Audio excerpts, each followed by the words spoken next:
money magnets, the end of auto loans.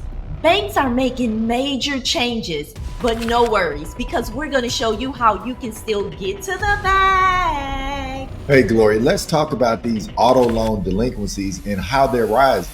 Let's go over to the computer so we can show them some facts. Okay, Marvin. It states that delinquencies rise for credit cards and auto loans in the first quarter. Yeah, that's crazy. Look, transitions into delinquency rose again from both credit cards and auto loans, according to the latest quarterly report on household debt and credit. About 9% of credit card balances and 8% of auto loans annualized moved into delinquency. You know what this means? This means that a lot of people are going deep into debt and they're starting to default on their payments, which may mess up their credit. Most definitely, Marv. We just did a video on this about credit card delinquencies, and it's at an all-time high. Yeah. You know, I think we're in a recession and no one's talking about it. Look, Gloria, let's go into auto loan balances by state. This map shows the average car loan balance by state. Yeah. Let's dive into which states have the higher auto loan balances. The average car loan balance across the country is $5,640, according to the Federal Reserve. Below are the 10 states with the highest car loan finance in the country. Right now, Texas leads off at $7,800. Louisiana, $6,800. Florida, $6,500. New Mexico, $6,500. And where we're from, Georgia, $6,500. Guys, when we were younger, you know, it was a thing to pay your car off cash. You know, I want to pay cash for my car. Now, because of household debt, credit card debt, mortgage debt, people are holding higher loan balances. Okay, Marvin, now you're telling my age. But let's take a little bit deeper dive and let's talk about what the average payment is, as well as what the interest rate is, because this is like ridiculous. And I think the interest rates, because they're rising, that's what's hurting people with these car loans. All right, Gloria, let's go over the average car payment by state. All right, in Hawaii, we have 13% interest rate, average monthly payment $684. Wow. Mississippi, 13%, $729. Louisiana, 12.98%, $755. Georgia, 13%, $763. Wow. You know what's going to happen, guys? All of these no-doc loans, when you're going to get cars, you know, think about it. They got lenders that are prime, they got subprime and deep subprime. So now when you could go in and get the car with no check stubs, no bank statements, those loans are going to be a thing of the past. Most definitely, Marvin. And now, you know, we talk about this all the time. You know, now they're connecting to your bank account. It's called Plaid.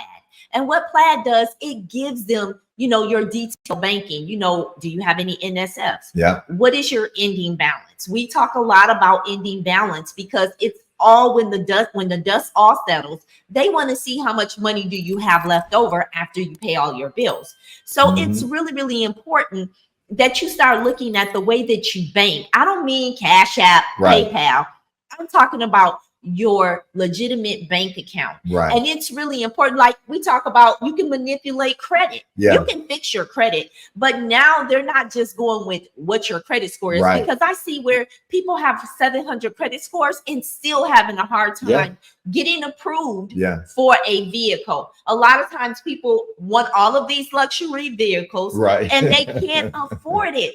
So banks are looking at, okay, I don't want to finance the Mercedes or the BMW or the Range Rover. I want the regular car, like the Fords or the Chryslers or, you know, the GM cars. And the Hondas. And the Hondas, you know. So banking is most definitely changing, and you guys have to pay attention and be ahead of the wave. And I think a lot of people have to think about downgrading, Gloria. You know, we're in the time now, nobody wants to say it, but we're in a recession. You know, and a recession starts to happen when people save money. So guess what? If you're going delinquent on your credit cards, you're delinquent on your auto loans, everybody's going to start saving and stop spending. All the small business owners we talk to are making less money than they did 2 years ago. So that's going to trickle down to the consumers as well. You guys have to think about downgrading everything, and then make sure, by all means necessary, make sure that you protect your credit score. A good credit score will help you through these tough times. But if you're delinquent, if you're behind on your car note, behind on your credit cards, is going to damage your credit score. And people don't notice a 30-day late damages your score worse than anything. Most definitely. But Gloria, let's look at the nationwide map that talks about car delinquencies. So Marvin, more borrowers are falling behind on their payments. Yeah. And let's look at this little trend that they're showing us. Okay.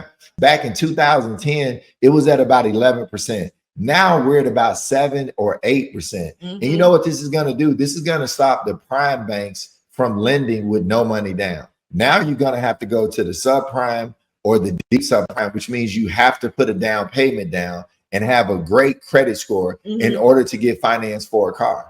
Okay, Marvin, I was just reading an article where insurance is at an all-time high as well. Yes. So a lot of people are paying more on insurance than they are on their car note. And that's crazy. Right. Even with the EV cars, it's hard to get insurance on EV cars because it's so high. Yeah. So Elon Musk has come up with their own insurance company. Yeah. That right there is a cash flow changer. You know, and the reason why the insurance is high, because the battery and the cars are so heavy, it'll inflict more damage on a person or another vehicle. That's why the rates are actually higher for cars now.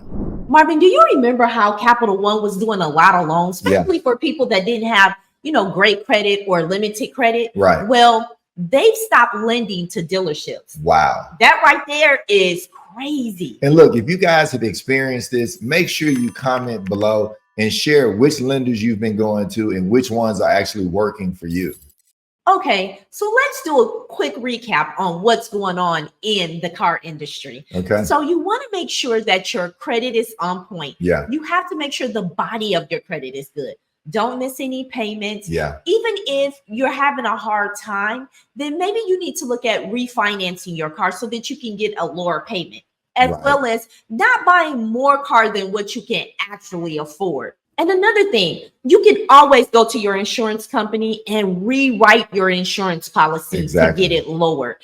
Most people don't know this, but this is something that most definitely can be a cash flow changer in your household. Yep. And I want to make sure you guys like and share this video with someone that needs it. And then I need everybody to think about, maybe you need to downgrade. You know, some people are trying to make $50,000 a year and go out and buy a Range Rover or the newest Mercedes or the newest BMW. We're in times right now where you may need to think about downgrading, maybe selling that luxury vehicle that you have to get something that's cheaper and not necessarily a better interest rate, but a better payment.